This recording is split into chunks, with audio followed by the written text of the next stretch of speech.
എല്ലാവർക്കും നമസ്കാരം. വ്യായാമം ഒരു വലിയ ടോപ്പിക്കാണ് കേട്ടോ. അതുകൊണ്ടാണ് ഇങ്ങനെ ചെറിയ പോയിന്റ് ആയിട്ട് കട്ട് ചെയ്തിട്ടുള്ളത്. കാരണം എല്ലാം കൂടെ ഒറ്റ സ്ട്രെച്ചിൽ പറഞ്ഞാൽ ചിലപ്പോൾ കൺഫ്യൂഷൻ ഉണ്ടാവും. അപ്പൊ നമ്മള് പറഞ്ഞു ഋതുക്കൾ അനുസരിച്ചിട്ട് എങ്ങനെയാണ് ഒരാള് വ്യായാമം ചെയ്യേണ്ടത് എന്ന് പറഞ്ഞു. പക്ഷെ ഇതൊന്നും ഇന്നത്തെ സിനാറിയിൽ ആരെങ്കിലും ഒക്കെ ഒബ്സർവ് ചെയ്യാറുണ്ടോ? നമുക്ക് മന്ത് ഏതാന്ന് പോലും, ഇംഗ്ലീഷ് കലണ്ടറിലെ മന്ത് ഏതാന്ന് പോലും നമ്മൾ നോക്കുന്നില്ല. പിന്നെയാണ് അല്ലെ ഈ ഋതുക്കളൊക്കെ. അപ്പം ഇത് പറഞ്ഞത് എന്താ വെച്ചാൽ ഇങ്ങനെ ഒരു കാര്യം കൂടി ഉണ്ട്. അപ്പൊ അതിലേക്കൊരു ശ്രദ്ധ ഉണ്ടാവാൻ വേണ്ടിയിട്ട് പറഞ്ഞു എന്ന് മാത്രം.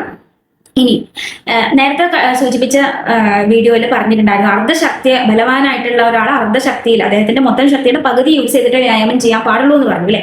നോക്കൂ, നമ്മുടെ സംഹിതയിലുണ്ടല്ലോ എത്ര ഫോക്കസ്ഡ് ആയിട്ടാണ് ഓരോന്നിനെയും വ്യാഖ്യാനിച്ചിരിക്കുന്നത് എന്നുള്ളതാണ്. അപ്പൊ അതൊന്ന് കാണിക്കാൻ വേണ്ടിയിട്ട് പറയണം. അപ്പൊ എന്താണ് ഒരാളുടെ അർദ്ധശക്തി, അതായത് അയാളുടെ അർദ്ധശക്തിയിൽ വ്യായാമം ചെയ്യാം എന്ന് ഉള്ളത് കൊണ്ട് എന്താണ് ഉദ്ദേശിക്കുന്നതെന്ന് പറഞ്ഞിട്ട്. അപ്പൊ കമന്റിൽ പറയണ യദ്വാ ലലാടെ നാസായം ഗാത്ര സന്ദേശു കക്ഷായോ യഥാ സഞ്ചായതേ സ്വേദോ ബലാർദ്ധം തു തഥാതിശയം എന്ന് പറയും. അതായത് ലലാട നാസായം ഗാത്ര സന്ദേശം, അതായത് ലലാടം എന്ന് വെച്ച് കഴിഞ്ഞാൽ എന്താണ്? നെറ്റി.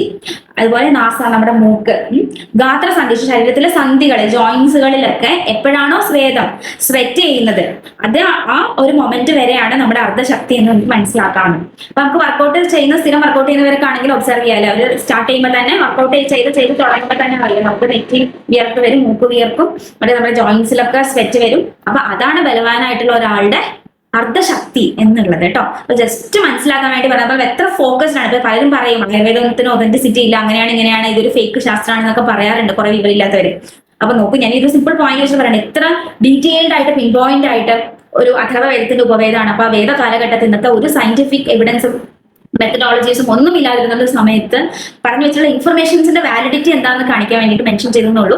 അപ്പോൾ തുറന്ന മനസ്സോടെ ഉൾക്കൊള്ളാൻ താല്പര്യമുള്ളവർ മാത്രം എടുത്താൽ മതി. That's all. അപ്പോൾ ജസ്റ്റ് മെൻഷൻ ചെയ്തെന്നുള്ളൂ. ഇനി ഒരു കാര്യം കൂടി പറയട്ടെ, വേഗത്തിൽ പറയാം. ഈ എക്സസൈസ് ഒരുപാട് എക്സസൈസ് ചെയ്യുന്നത് കൊണ്ട് നമുക്ക് ഒരുപാട് പ്രശ്നങ്ങൾ ഉണ്ടാവും. അപ്പൊ എല്ലാം മിതമായിട്ട് ചെയ്യുക എന്നുള്ളതാണ് നിങ്ങൾ മനസ്സിലാക്കുന്നത്. എക്സസീവ് ആയിട്ട് ചെയ്യുമ്പോൾ ഒരുപാട് അസുഖങ്ങൾ വരാനുള്ള സാധ്യതയുണ്ട്. ജസ്റ്റ് മെൻഷൻ ചെയ്തെന്നുള്ളൂ. Okay, thank you. അപ്പൊ എല്ലാവരും നന്നായിട്ട് ഒരു വ്യായാമം ഡെയിലി ലൈഫിൽ റുട്ടീനിൽ ഇൻക്ലൂഡ് ചെയ്യാൻ ശ്രമിക്കൂ. Thank you.